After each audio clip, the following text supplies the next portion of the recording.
Alright, since I got this bad boy cooking already, let's go ahead and do a quick test, and this will be video 3 of the solo stove. We're going to go from, well, basically it takes about, from our last video, we know it takes about 3 minutes to about 5 minutes to get it going and get it up to temperature. So we've already done that. Now we're going to see how long it takes to actually boil water, put those two together and see how long it takes. So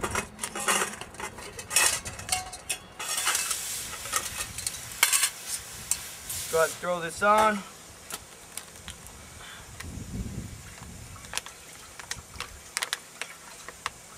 Start the timer.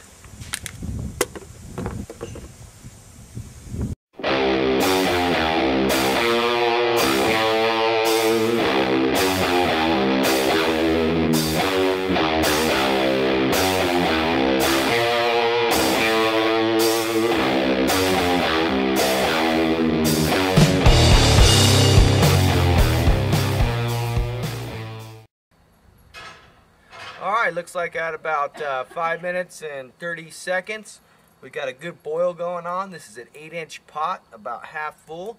So we're looking at about total elapsed time, probably about 10 minutes to get a good rolling boil on a pot this size. That is very effective in my mind, and to go hiking and only have to use, you know, sticks and stuff off the ground, natural fuels. Solo stove is the way to go. Anyway, thank you for watching. Thank you for your support. And if you like what you're watching, please subscribe. Have a great day.